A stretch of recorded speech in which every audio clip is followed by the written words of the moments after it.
Trekking ke Kawaratu via Cidahu, Sukabumi. Gimana ya kalau trekking malam-malam? Kali ini gua trekking ke Kawaratu itu di jam 3 pagi ya guys. Di video kali ini gua akan trekking malam menuju Kawaratu lewat jalur Cidahu, Sukabumi. Trekking dimulai saat udara sudah terasa dingin dan suasana hutan mulai dipenuhi suara alam. Nah teman-teman, nanti kalian akan bayar tiket dulu di sini. Tiketnya itu per orang 20.000. Setelah membayar tiket, kita akan mulai lagi trekking banyak melewatin hutan. Oke teman-teman, kita lanjut lagi perjalanannya ke arah Kawaratu, dan di sini udah banyak pohon-pohon gede ya teman-teman. Nah dari loket tadi itu udah mulai kita banyak tanjakan terus nih, tapi aman, jalannya masih banyak coran loh. Dan akhirnya gue nemu juga warung, tapi tutup karena mungkin malam juga, ini di posisi jam 3:30 ya. Nah teman-teman, gue istirahat dulu di sini karena kenapa? Karena lumayan agak ngap, tanjakannya lumayan banget. Nah teman-teman, setelah istirahat gue lanjut perjalanan lagi. Sekarang gue lanjut jalan ke arah pos Bajuri. Selama trekking gue menemukan kayak tiang listrik sih ini.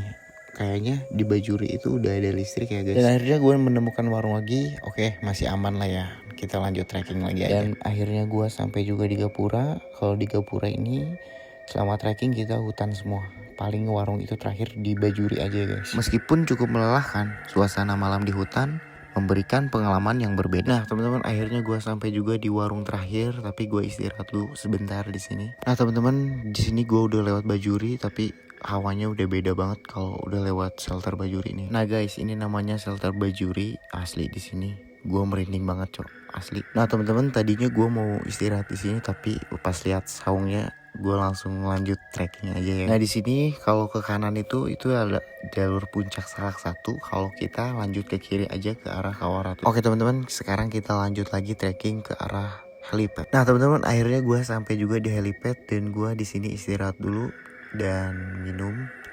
Nanti kita lanjut perjalanan. Dan akhirnya gue sampai juga di sumber air karena gue udah kehabisan air ya. Jadi gue minum dulu di sini. Oke teman-teman. Nah buat kalian yang mau isi air refill itu bisa banget di jalur trekking, tapi jangan terlalu deket untuk di area kawah ya teman-teman. Nah kalau kalian udah menemukan plang ini, tandanya kalian udah deket di area Kawaratu. Semakin mendekati Kawaratu, aroma belerang mulai semar-semar tercium.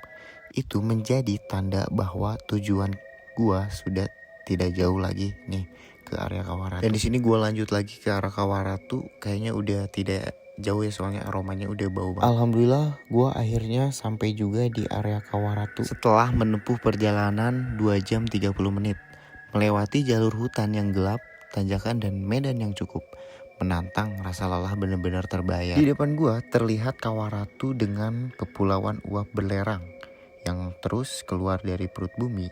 Suasananya begitu unik dan mengingatkan kita akan besarnya kekuatan alam. Oh iya guys, gue sampai area Kawaratu tuh kurang lebih jam 5:30 ya teman-teman.